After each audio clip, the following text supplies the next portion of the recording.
देश की टॉप परीक्षाओं में से एक यूपीएससी परीक्षा 2019 का रिजल्ट मंगलवार को घोषित किया गया। इस परीक्षा में प्रदीप कुमार सिंह ने ऑल इंडिया रैंक 1 हासिल की है और 2019 यूपीएससी के टॉपर बने हैं। वहीं जितिन किशोर सेकंड टॉपर हैं और प्रतिभा वर्मा थर्ड टॉपर। इस लिस्ट में एक और प्रदीप सिंह हैं जो बिहार के रहने वाले हैं। प्रदीप ने यूपीएससी 2019 में 26वां स्थान प्राप्त किया है। प्रदीप ने खुद ट्वीट कर इसकी जानकारी दी है। आपको बता दें कि प्रदीप पहले से ही आईआरएस ऑफिसर के तौर पर अपनी सेवाएं दे रहे हैं। आइए जानते हैं क्या है प्रदीप सिंह के संघर्ष और सफलता की कहानी। प्रदीप सिंह मूल रूप से बिहार के गोपालगंज के रहने वाले हैं, लेकिन वर्तमान में इनका परिवार मध्य प्रदेश के इंदौर में रहता है। प्रदीप जब 5 साल के थे तब उनका परिवार गोपालगंज से इंदौर शिफ्ट हो गया था। प्रदीप सिंह ने सीएसई 2018 में ऑल इंडिया रैंक 93 हासिल की थी। 22 साल के प्रदीप ने पहले ही प्रयास में ये परीक्षा पास कर ली थी। पास होने के बाद प्रदीप ने एक इंटरव्यू में कहा था कि मैंने जितना संघर्ष अपने जीवन में किया है उससे कहीं ज़्यादा संघर्ष मेरे माता पिता ने किया है। फिलहाल भारतीय राजस्व सेवा आईआरएस में बतौर असिस्टेंट कमिश्नर कार्यरत है। दरअसल प्रदीप सिंह का परिवार आर्थिक रूप से कमज़ोर है। उनके पिता मनोज सिंह एक पेट्रोल पंप पर काम करते हैं। उनकी मां हाउसवाइफ है, जबकि प्रदीप के भाई निजी कंपनी में काम करते हैं। प्रदीप बताते हैं कि उनके दादा की ये अंतिम इच्छा थी कि उसका पोता सिविल सर्विसेज में जाकर देश सेवा करे। प्रदीप का सपना बड़ा था। अपनी पढ़ाई पूरी करने के बाद प्रदीप ने सिविल सर्विसेज की तैयारियां शुरू कर दी। प्रदीप दिल्ली आना चाहते थे और दिल्ली में रहकर सिविल सर्विसेज की कोचिंग क्लास ज्वाइन करना चाहते थे। कोचिंग की फीस करीब 1.5 लाख रुपए थी। इसी के साथ ऊपर का खर्चा अलग था, लेकिन उनके पिता की कमाई इतनी नहीं थी कि वो अपने बेटे को दिल्ली भेज सके। ऐसे में पिता ने अपना इंदौर वाला घर बेच दिया और बेटे को कोचिंग करवाई। जून 2017 में प्रदीप दिल्ली आए। यहाँ उन्होंने सिविल सर्विसेज की कोचिंग ज्वाइन की। प्रदीप का कहना है कि आर्थिक रूप से काफ़ी दिक्कतों का सामना करना पड़ा, लेकिन उनके माता पिता ने ये सब उनकी पढ़ाई के बीच में नहीं आने दिया। प्रदीप ने बताया कि उनके घर में पैसों की काफ़ी दिक्कतें थी, लेकिन मेरे माता पिता का जज्बा मुझसे कहीं ज़्यादा ऊपर था।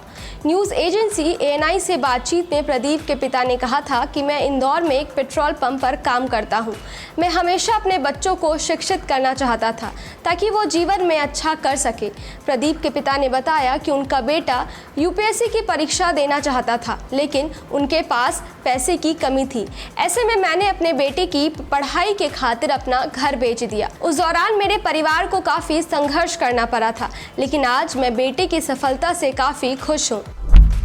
वहीं प्रदीप ने बताया है कि मेरे पिताजी की जीवन भर की संपत्ति उनका इंदौर वाला मकान था, लेकिन मेरी पढ़ाई के खातिर उसे बेच दिया और एक क्षण भी ये नहीं सोचा कि ऐसा क्यों कर रहा हूँ। उन्होंने कहा, जब मुझे इस बारे में मालूम चला तो मेरा मेहनत करने का जज्बा डबल हो गया। पिताजी के इस त्याग से मुझे और सक्षम बना दिया और मैंने ठान लिया कि ये यूपीएससी की परीक्षा हर हाल में पास करनी है।